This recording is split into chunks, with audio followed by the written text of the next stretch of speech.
Hello everyone, our today's topic is still life. Let's see the material required for the drawings. Pencil, eraser, poster colors,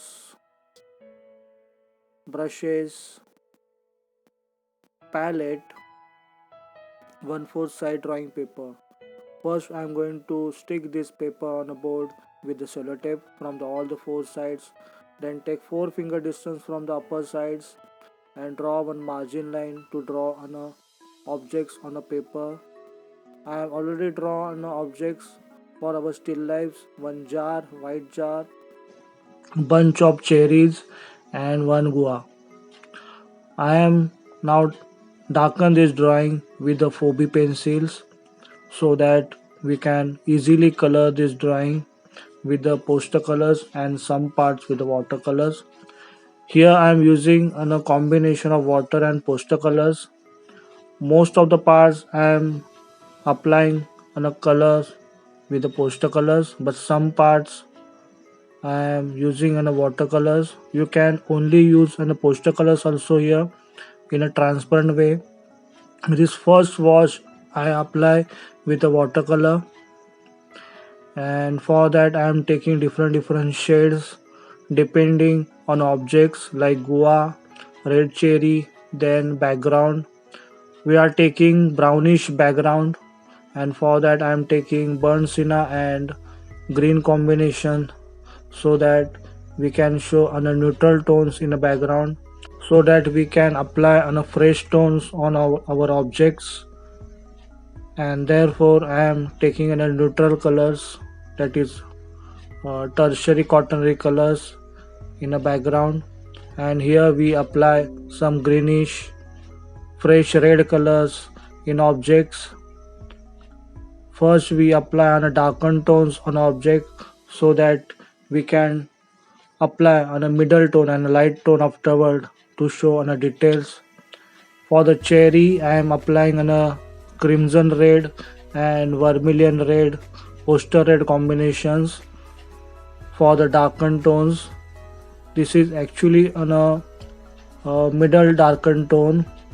We still want to apply on a more darkened tones on a cherry so that we can show on a depth and dimensions. This is one base tone for our cherry. We work like that only.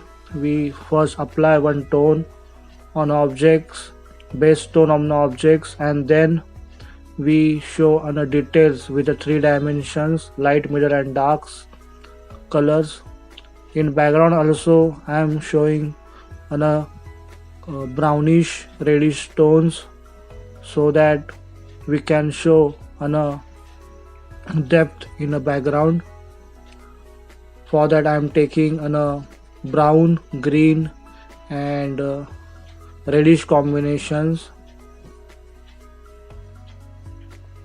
You think that the cherry and the color of the backgrounds is looks same, but afterward when we show or we add some details on objects, we get some dimensions.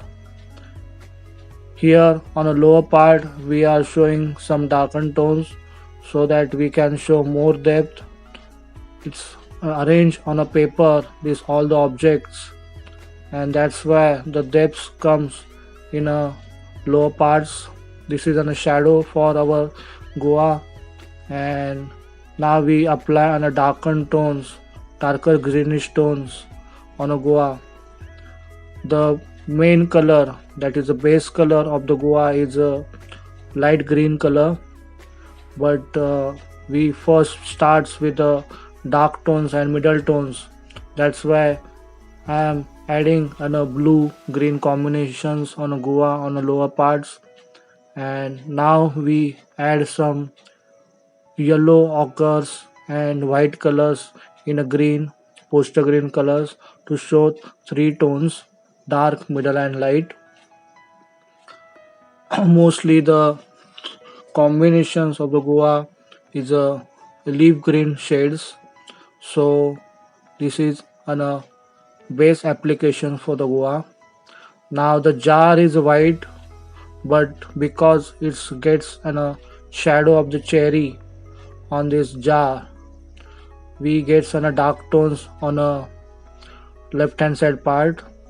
The lights is come from the right hand side parts. That's why all the darkened shades and the shadows we get on the left hand side parts. And for showing the dimensions, we need to apply some dark and middle tones on a jar as well as all the objects. Here we adding some dark tones in a shadow. If you observe these applications of the colors, I am using a flat brush for the applications of the all the tones. While making a still life in advanced levels or for the portraits, we generally use flat brush because in flat brush we can apply colors in a more quantities, although we can apply on a bold tones with a flat brush. When we show on a different shades on a still life or on a portraits, we require the boldness of the colors, and for that I am using a flat brush here. But when we add some details, that time we require a round brush, and that's also we are showing here. Also, when we apply on a color with the flat brush, we get an options of the tiny lines as well as the bold lines, because with the corner of the flat brush we can apply on a colors like on a round brush, as well as with the flat brush we can apply on a bold tones. Now we adding some dark tones on a cherry as well as the white pots, and for that we are adding some brown and blue colors in the same tones that we apply in a base tones, and we gradually adding some dark tones on objects. Here we are going in a light to dark way. Every time we are going to dark to light way, but is this time we are going with the light to dark way.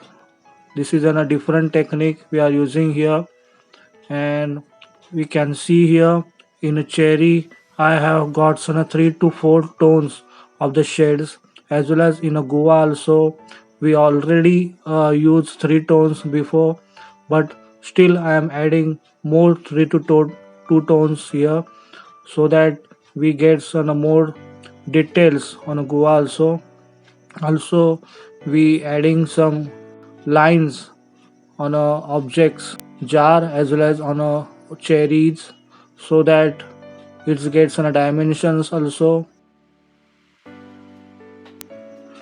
Now his lights come from the upper side of the right hand side part, so the lower parts obviously gets on a darkened tones, and these cherries shadows also on this jar. So these jars has a texture quality of glossiness, as well as the cherry also glossy and guava also glossy. So all the objects are glossy objects. Only things is that the base is not that glossy, it's in a matte surface. So for that glossy surface we need to apply and highlights, and that's why I'm adding more tones on a guava as well as the jar and the cherries, so that we can show different tones of the objects. When we learn on a texture quality of the objects, the most of the objects are glossy, and many few of are matte. When we learn on a glossy objects, we require to add more tones of the colors, so that we can get a realistic effect of that object. While we are studying on a matte objects, we require not more than 3 to 4 tones to show on a details if it has multicolor objects. Now we are adding some shadows also and some lines with the darkened tones. Now we adding that details, and because of that details we get on a dimension as well as the realistic effects. This is a simple still life with the 3 to 4 objects: Goa, jar, and the cherry. But I am want to show on the details of the objects so that you can learn on how to arrange an objects, or how to arrange on a still life with a simple objects, and study on lights and the shades of the objects, so that you can get some professionally well known quality of the drawings and the effects. This still life you can mix with the oil paint also, or with the acrylic also, but I am making an assignments for the students of the school, so I am using an poster colors, same technique we are using in oil colors as well as in acrylic colors also. And finally we add white tones so that we can show extreme highlights on objects. This jar is white, but because of the shadow and the shades, it gets in multicolors shades. And finally, we adding with the white colors. Now it's finally gets in a dimension.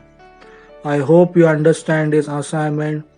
This is very much easier for you, and you can make it very easily if you learn all these previous still lives. You can definitely understand these assignments very easily. The most important parts is light, shadow, and the dimensions of the object. So keep on practicing such kind of still lives. Thank you. Best of luck.